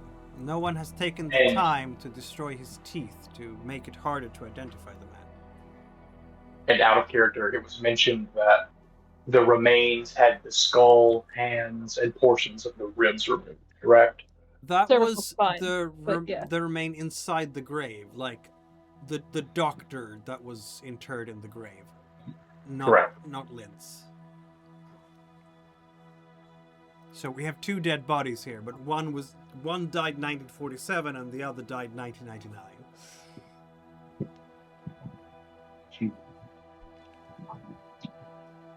Out of character.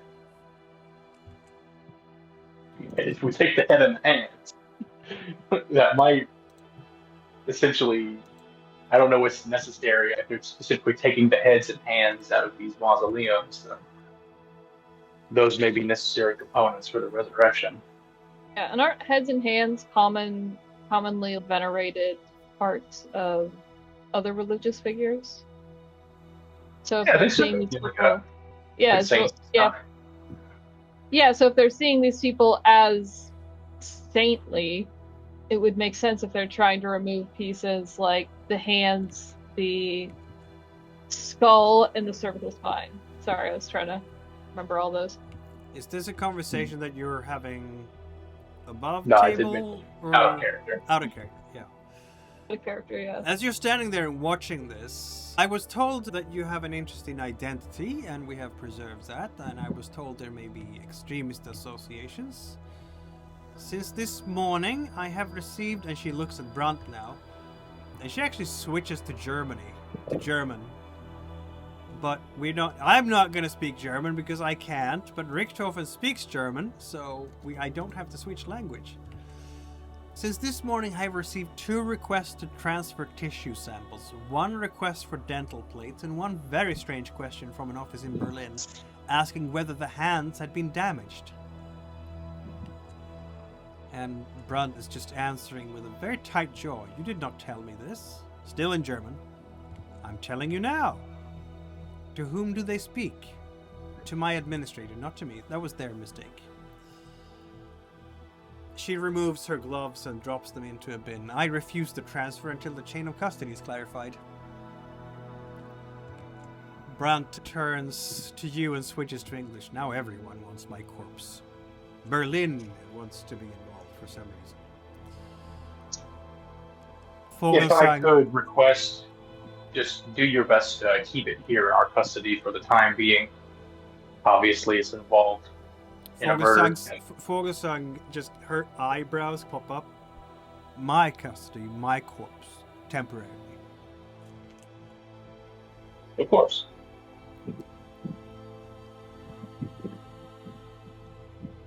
Let's just do our best to keep it here in your custody for our investigation. And I make sure to do big encompassing our, including everyone in the room. Feel free, Blair, Richthofen, and Gwyn, to roll another human check.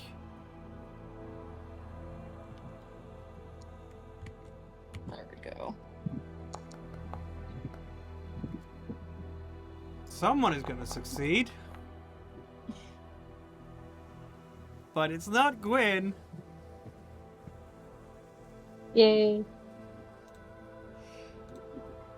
Well, Blair, Brandt is really disturbed by the whole someone in Berlin has asked for this.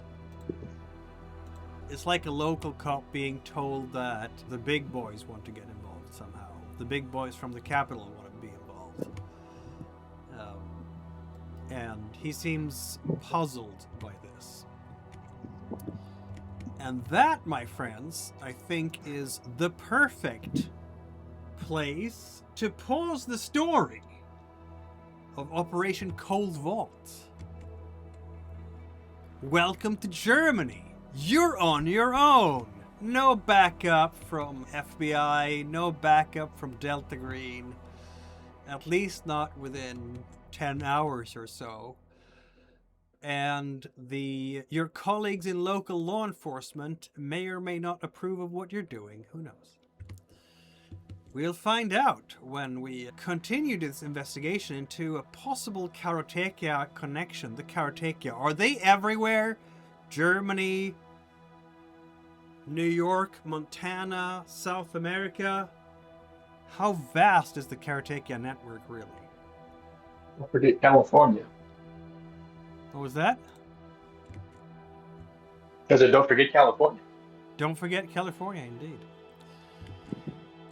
But at least there is one dead Nazi on the table. But will he stay dead? Find out next week.